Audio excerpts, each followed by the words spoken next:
तो दोस्तों आज हम बात करेंगे इंडिया की लीडिंग ट्रैक्टर मैन्युफैक्चरिंग कंपनी के बारे में। जी हाँ, उसका नाम है एस्कॉर्ट्स लिमिटेड। ये जो कंपनी है वो इंडस्ट्रियल सेक्टर से बिलोंग करती है, जो कि मिड कैप उसका बाइफर्गेशन क्लासिफिकेशन है और उसका रिस्क क्लासिफिकेशन है मॉडरेट। और इस कंपनी का सीएमपी मतलब करंट मार्केट प्राइस है 1123 रुपये।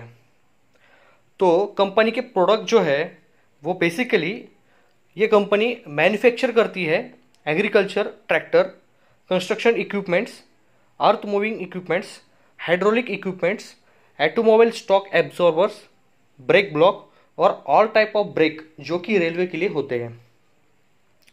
और इस कंपनी का अगर हम एफडी के साथ कंपेयर करें तो इस स्टॉक ने अब तक एफडी जो जिसे फिक्स डिपॉजिट कहते हैं, फिक्स डिपॉजिट से भी अच्छे रिटर्न इस कंपनी ने दिए हैं।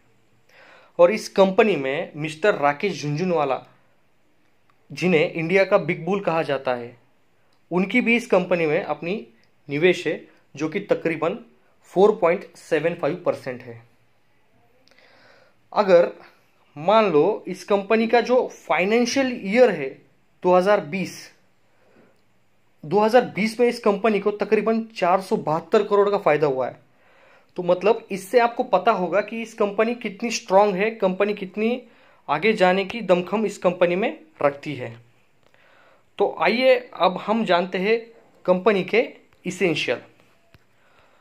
कंपनी का जो पूरा मार्केट कैप है वो है 15,137 करोड़ का, जो कि बहुत बेहतरीन है। एंटरप्राइज वैल्यू है उसकी 14,826 करोड़, वो भी बहुत बेहतरीन है। कंपनी के पास कैश इन हैंड है 318 करोड़ और कंपनी के ऊपर कर्जा है 6 करोड़ के आसपास उसके ऊपर कर्जा है।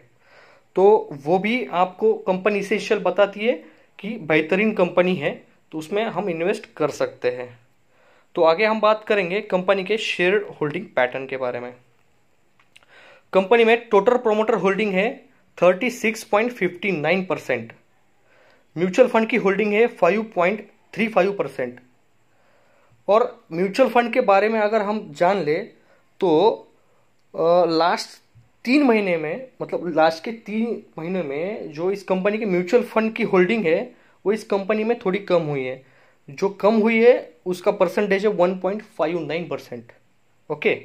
और अदर डोमेस्टिक इंस्टीट्यूशन में 0.25 है, फॉरेन इंस्टीट्यूशन में है 25.95%, रिटेल एंड अदर से इस कंपनी में 31.86।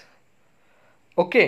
तो हम अब बात करेंगे कंपनी के चार्ट के बारे में। तो चार्ट के बारे में जानने से पहले कंपनी का जो चार्ट हमें बता रहा है, कंपनी का चार्ट ये ओवरबॉट जोन में नहीं है। ओके। और कंपनी के चार्ट के बारे में हम अप्रैल से देखेंगे तो अप्रैल के फर्स्ट वीक से इस शेयर में हमें एक गिरावट दिखाई देती है, लेकिन अब ये शेयर उसके सपोर्ट लेवल के पास है और एक सपोर्ट लेने के बाद इस शेयर में हमें बाउंस बैक दिखाई जा सकता है आने वाले कुछ दिनों में। तो अब हम जानेंगे इसके सपोर्ट और प्रॉफिट बुकिंग जोन कौन कौन से हैं। तो पहला जो उसका बाय जोन है वो निकल के आता है 1,110 रुपये और दूसरा बाय जोन है 1,080 रुपये। यहाँ पे आप बाय कर सकते हैं। और दूसरा है प्रॉफिट बुकिंग जोन जो है 1,145, पहला प्रॉफिट बुकिंग जोन है और दूसरा है 1,170 रुपये। तो दोस्तों अगर आपको बाय जोन जो होता है उसके अगर नीचे भी मिलता है तो आप उसमें थोड़ा थोड़ा करके उसमें इन्वेस्टमेंट कर सकते हैं। तो दोस्तों अगर आपने अभी तक हमारे चैनल को सब्सक्राइब नहीं किया है तो जल्दी से हमारे चैनल को सब्सक्राइब करें और आपके सभी दोस्तों के साथ इसे शेयर करें। Thank you.